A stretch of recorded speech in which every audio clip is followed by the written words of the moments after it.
నిషేధిత కోట భారతదేశం 1920 మద్రాస్ ప్రెసిడెన్సీలో అది ఒక ఆహ్లాదకరమైన ఉదయం. గవర్నర్ వేసవి విడిది భవనం వరండాలో లూకాస్ మరియు జార్జ్ వికర్ కుర్చీలలో కూర్చొని వారి మధ్య వార్తాపత్రికను పెట్టుకుని రహస్యంగా మాట్లాడుకుంటున్నారు. గవర్నర్ కుమారుడు చార్లెస్ తన పట్టుచొక్కా చేతులను సరిచేసుకుంటూ లోపలికి వచ్చాడు. మీరిద్దరూ దేని గురించి గుసగుసలాడుతున్నారు? దెయ్యాన్ని చూసినట్లున్నారు. ఈరోజు పేపర్ చూసావా చార్లెస్? లూకాస్ వణుకుతున్న గొంతుతో అడిగాడు. అడవిలోని నిషేధిత కోటలో మరిన్ని మృతదేహాలు దొరికాయి. స్థానికులు అది చనిపోయిన రాజు భైనవ్ ఆత్మ అని అంటున్నారు. కోట గోడల దగ్గరికి ఎవరు వెళ్లినా వారిని చంపేస్తాడని చెబుతున్నారు. జార్జ్ కళ్ళు పెద్దవి చేస్తూ ముందుకు వంగాడు. ఆ కోటలో రాజు పెద్ద నిధిని దాచాడని గ్రామ పెద్దలు అంటున్నారు. బంగారం, వజ్రాలు, పాతరాజ్యపు సంపద. అందుకే జనాలు అక్కడికి వెళుతున్నారు. అందుకే చనిపోతున్నారు. చార్లిస్ బిగ్గరగా నవ్వాడు. అది అహంకారంతో కూడిన నవ్వు. అతను వార్తాపత్రికను లాక్కొని పక్కన పడేశాడు. చెత్తమాటలు. ఇది బ్రిటిష్ ఇండియా లూకాస్. ఎవరు ఈమి దాచారన్నది ముఖ్యం కాదు. ఈ నేలమీద ఉన్న ప్రతీదీ రాణికి చెందుతుంది. అంటే మనకు చెందుతుంది. అతను దురాశ మరియు విసుగు కలగలిసిన చూపులతో నవ్వాడు. ఈ రాత్రి మన ముగ్గురం ఆ నిషేధిత కోటకు వెళ్తాం. అక్కడ ఏముందో మనమే చూద్దాం. 1 అర్ధరాత్రి వేళ ఆ ముగ్గురు యువకులు శిథిలాల వైపు వెళ్లారు. అడవి నిశ్శబ్దంగా ఉంది. మరీ ఎక్కువ నిశ్శబ్దంగా.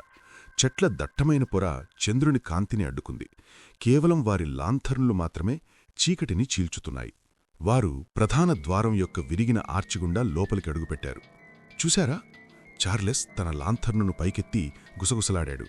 దెయ్యాలు లేవు, పాత రాళ్లు మరియు గబ్బిలాల రెట్టలు తప్ప. కాని వారు ప్రధాన ఆవరణలో లోతుగా వెళ్లే కొద్దీ గాలి ఒక్కసారిగా మారిపోయింది. తుఫాను మధ్యలో నిలబడినట్లుగా గాలి బరువుగా మరియు చిక్కగా మారింది. నాకేదోలా ఉంది. జార్జ్ తన ఛాతీని పట్టుకుని నెత్తిగా అన్నాడు. ఇది కేవలం తేమ వల్ల అంతే. చార్లెస్ కొట్టిపారేశాడు. కాని అతని ముఖం నుండి చెమట కారడం మొదలైంది. అప్పుడు ఆ ఒత్తిడి వారిని తాకింది. అది భౌతిక చేయ కాదు కాని ఆత్మపై పడిన ఒక బరువైన రాయి. వారి లాంథర్న్లు రెపరెపలాడి ఒక్కసారిగా ఆరిపోయాయి. చార్లెస్ ఊపిరి పీల్చుకోవడానికి కష్టపడుతూ తన గొంతును పట్టుకున్నాడు. కాని గాలి ఊపిరితిత్తులలోకి వెళ్లడం లేదు. చీకటి స్వయంగా తన గొంతు నులుముతున్నట్లు అనిపించింది. నిన్ను హెచ్చరించాను.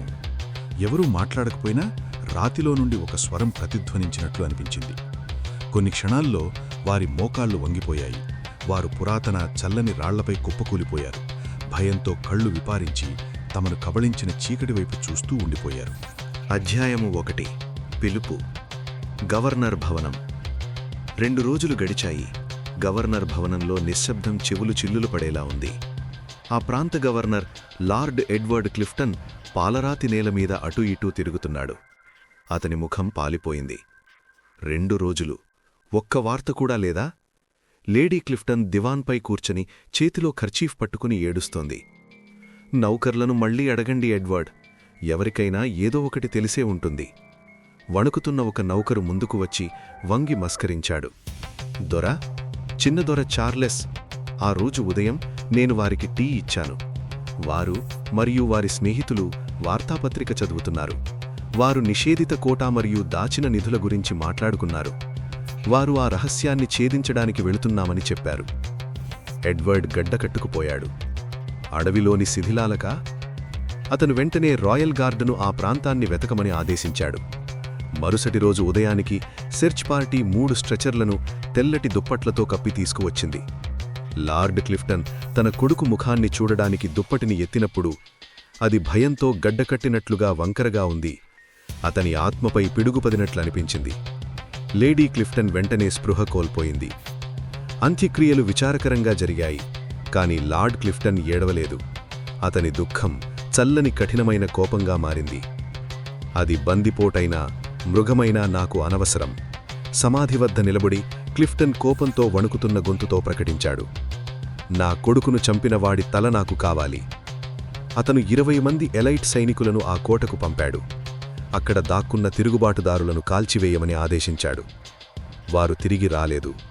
గంటల తర్వాత ఒకే ఒక సైనికుడు భవనానికి తిరిగి వచ్చాడు. అతని శరీరం నిండా గీతలు ఉన్నాయి. కళ్లలో పిచ్చిచూపులు ఉన్నాయి. మాట్లాడు. క్లిఫ్టన్ ఆ మనిషి కాలర్ పట్టుకొని గర్జించాడు. మిగతా వారెక్కడా? చనిపోయారు. అందరూ చనిపోయారు. సైనికుడు వణుకుతూ గుసగుసలాడాడు. మేము లోపలికి వెళ్లిన క్షణంలోనే ఆ చలి మమ్మల్ని పట్టుకుంది. వారి అరుపులు నాకు వినిపించాయి దొరా, ఒక్కొక్కరిగా.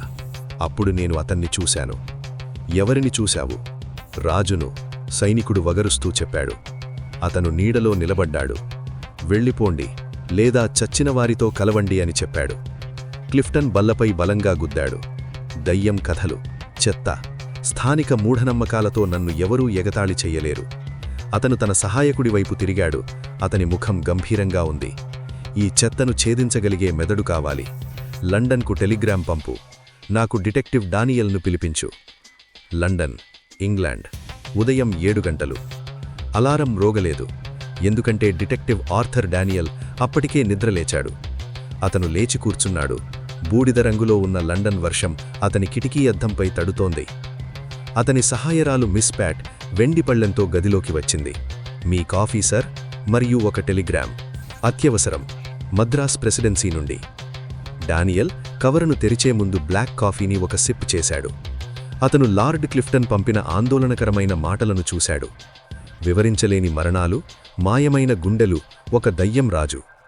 ఒక సన్నని వెటకారపు చిరునవ్వు అతని పెదవులపై మెదిలింది. మ్యాజిక్ దయ్యాలు. అతను ఉత్తరాన్ని తన బల్లపై విసిరేస్తూ గొణిగాడు. ఇది వినడానికి హాస్యాస్పదంగా ఉంది, కాని ఆ ముసలివాణ్ణి చూస్తే జాలిగా ఉంది. అతను లేచి నిలబడి తన కాఫీని ఒక్క గుక్కలో తాగేశాడు. నీ బ్యాగులు సర్దుకో ప్యాట్, డానియల్ కళ్లలో మేధోపరమైన ఆకలి మెరుస్తుండగా అన్నాడు. మనం ఇండియా వెడుతున్నాం.